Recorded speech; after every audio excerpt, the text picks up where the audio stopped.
18 minutos pasan de las 11 de la mañana. Vamos con más asuntos. Sepan ustedes que hasta hace muy poquito todo lo que han trabajado ha sido para Hacienda. Y que a partir de ahora, así como suena, y que a partir de ahora, pues ya parece que podemos trabajar para nosotros. Frank Cole, ¿qué tal? Buenos días, bienvenido. Hola, Tati, buenos días. ¿Eso es así, tal cual? Es que es muy duro. Pues a ver, el estudio que se realiza todos los años desde Fundación Civismo y más concretamente lo realiza mi compañero y doctor en Economía, Javier Santa Cruz, lo que trata es de efectivamente abordar cuál es cómo se encuentra en este sentido la fiscalidad en nuestro país y cómo se encuentra en relación o con relación a los países, al resto de países europeos, ¿no? En este sentido, lo que pasa es que constantemente cuando hablamos de impuestos, los economistas tienden a hacer alusión a determinados conceptos que tienden a ser difíciles de entender, como puede ser la presión fiscal, la cuña fiscal, así como otra serie de conceptos que en este sentido, y tratándose además de fórmulas matemáticas, de modelos matemáticos, pues por norma general no tienden a entenderse. Y la Fundación Civismo, de cara a intentar que lo entienda la sociedad, lo que ha tratado de hacer es ver, por así decirlo, cuál es el total de impuestos que nos cobran en este sentido a la ciudadanía media española. Y en este sentido, una vez tenemos ese grueso de impuestos que nos cobran, lo distribuimos a lo largo de un año y vemos cuánto equivaldría este cobro de impuestos en nuestra renta. En este sentido, lo que nos dicen es que efectivamente, debido a esa subida de impuestos y debido a esta situación que atravesamos en estos momentos, pues por así decirlo, el costo total de los impuestos que nos cobran a lo largo de un año equivale efectivamente, como bien dices, Tati, a 193 jornadas laborales. Esto, como digo, es el ciudadano medio español, puesto que si lo analizamos por provincias, pues existen diferencias, como sí. Puede ser que la región de Murcia, precisamente, y como habrás visto, pues es la región que, por así decirlo, la segunda región que antes se libera de pagar impuestos, ¿no? Y claro, pues esto, como digo, no hay que cogerlo como tal así, pero sí es un buen indicador que ayuda a ver, por así decirlo, a entender de forma fácil cuánto es lo que paga un español en impuestos, puesto que esto se suele hablar de conceptos muy dificultosos que no nos permiten saberlo, y lo que hemos tratado de hacer desde Fundación Civismo, lo que tratamos de hacer todos los años, es tratar de hacerlo más sencillo y en este sentido hacerlo con una metodología que la sociedad pueda entender y en este sentido pueda extrapolar a su situación personal. Claro, pero hay un dato también en ese informe, Fran, de la Fundación Civismo, que es absolutamente descorazonador, y es que dice que la tendencia alcista en la presión fiscal se ha acentuado muchísimo en los últimos años y que en los últimos 22 años ha subido los impuestos por encima de lo que lo hacen las rentas. Entonces, claro, la gente normal de la calle que paga sus impuestos, que, en fin, dice, bueno, es que al final voy a acabar trabajando solamente para pagar impuestos. Es que este es el objetivo final realmente del estudio, ¿no? El objetivo del estudio es decirle a la población española que cada día paga más en impuestos, y con esto no queremos decirle a la población que no pague impuestos, es más, nosotros consideramos efectivamente que el pago de impuestos para determinadas situaciones es necesario. Sin embargo, lo que nosotros denunciamos, por así decirlo, es que cada día pagamos más impuestos hasta el punto de que, como refleja el estudio, pues ya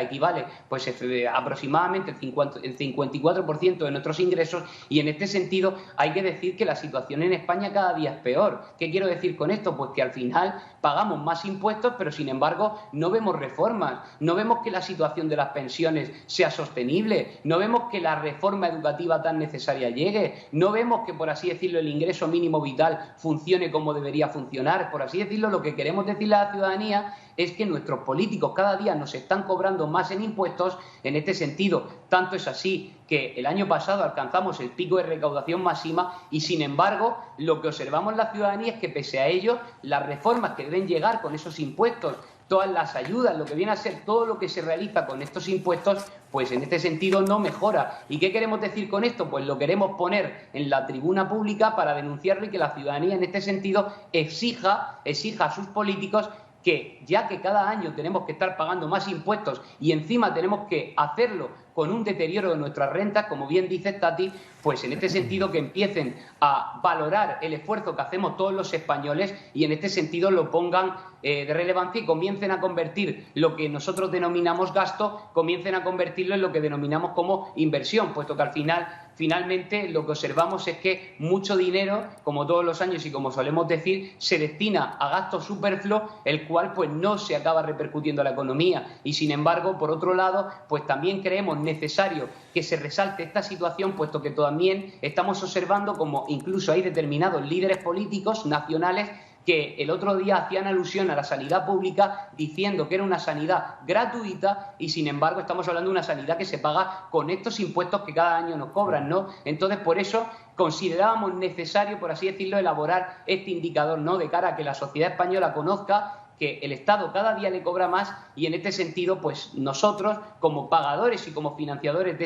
este Estado, pues deberemos exigir una correcta gestión. Y es que hay que decir, Tati, para que nos hagamos una idea, el Estado español en los últimos 20 años en nuestro país ha presentado una situación deficitaria en casi todos los años, por así decirlo. Solamente hemos registrado un superávit, que viene a ser que hemos ingresado más de lo que hemos gastado entre los años 2005 y 2007. El año pasado, pese a ser un año en el que los españoles pagaron impuestos y conseguimos incrementar la recaudación hasta un nivel máximo, el año 2019,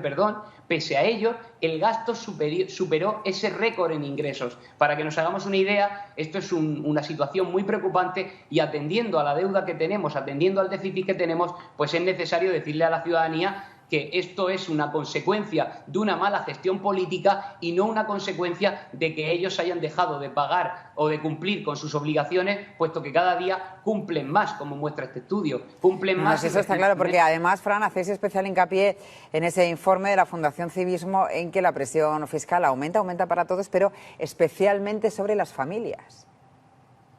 Efectivamente, lo que observamos es que luego cuando normalmente se habla del impuesto de sociedades, de lo que se habla de otros tipos impositivos, pues lo que vemos es que efectivamente donde sí se encuentra ese grueso, ese incremento notable es en las familias. Como sabemos, pues están subiendo muchos impuestos que son muy generalistas y que afectan pues a todas las familias, como puede ser en este caso. Estamos hablando de impuestos que se van a incrementar sobre los alimentos, impuestos sobre la energía, una serie de impuestos, un sobrecoste que al final pues tienen que asumir todas las familias, puesto que, como digo, Tati, finalmente estos bienes que se adquieren son bienes que todas las familias demandan y que finalmente, como ya dijimos, pues iban a tener que afrontar. El gobierno hasta el día de hoy pues ha estado diciendo que esta subida de impuestos la iban a afrontar los ricos, y es cierto que efectivamente pues se espera que los ricos paguen más. Pero el hecho de que los ricos paguen más es debido precisamente a que los pobres, o por así decirlo, las familias menos adineradas, pues también van a pagar más. Y esto hay que decirlo, puesto que efectivamente estas subidas de impuestos se ceban con toda la población, y precisamente tras el análisis que hacía mi compañero Javier Santa Cruz, lo que él ha identificado es que esta subida impositiva que se va a producir para hacer frente a la factura que nos deja el COVID, pues va a afectar especialmente a las familias, que también son las más dañadas, puesto que, como dicen determinados estudios, pudiendo resaltar el estudio que organizaba FEDEA, pues estamos hablando de que cerca de 8 millones de personas pues han sufrido deterioros en su renta, que sumado a esa subida o esa mayor carga fiscal, pues va a dejarle en una situación este año no muy positiva. Bueno, pues nos vamos a quedar, como siempre, Fran, con esa buena noticia que nos deja. O sea, nos acaba de decir lo de los impuestos. Bueno, esperemos que se vaya solucionando, por lo menos, la situación económica derivada de la COVID-19, que puedan ir remontando pues todas aquellas personas que lo han pasado mal y lo están pasando mal y que han tenido que cerrar los negocios, que todavía no los han podido abrir, y que esto se vaya despejando un poco y nos quede un poquito ahí de hueco para respirar, ¿no? Efectivamente, Tati, y también hay que decir que finalmente nosotros hemos analizado en el estudio que, por ejemplo, Alemania es un país que cobra más impuestos que nosotros a sus ciudadanos, pero sin embargo, Alemania es un país que efectivamente ha utilizado esos impuestos para entrar en esta crisis con una deuda del 60% respecto al PIB, cosa que le ha llevado también a poder reducir el IVA y, en este sentido, ofrecerle un balón de oxígeno a la ciudadanía. Estamos hablando de que finalmente lo que trata de resaltar este estudio es que el dinero público no es por así decirlo del gobierno, el dinero público es de todos los españoles y este dinero hay que gestionarlo bien, puesto que si no lo gestionamos bien no podemos estar constantemente incrementando la carga fiscal a la ciudadanía por una gestión que no es para nada la correcta. Entonces esto hay que resaltarlo, y más en un escenario de crisis donde el propio John Maynard Keynes, al economista que tanta alusión hacen todos los economistas que apoyan a este gobierno, pues hay que resaltar que este mismo economista fue el economista que dijo que durante las etapas de crisis lo menos recomendable era subir los impuestos, puesto que la economía necesita recuperarse y ese dinero debe estar en las familias para poder destinarlo al consumo y a todo aquello que finalmente genera actividad económica y genera crecimiento, con lo cual esto hay que resaltarlo, puesto que estas cosas no se suelen decir y finalmente vemos que nos cobran el IVA trimestralmente, vemos que nos cobran el IRPF, además salimos de la campaña de la renta y nunca nos paramos a decir, oiga señores, he pagado más que el año pasado, he pagado menos, ¿a qué se destina este dinero? Yo creo que aquí el gobierno tiene que hacer un ejercicio de docencia y si no, pues ya estaremos organizaciones como nosotros que lo haremos para que la sociedad lo entienda. Efectivamente, pues eso te iba a decir, Fran Coll, que muchísimas gracias por atendernos como siempre y por explicarnos todo esto para que seamos capaces de entender las claves económicas. Gracias, Fran. Hasta otro día. Adiós. Muchísimas gracias a vosotros, Tati. Un saludo. Hasta luego, un saludo.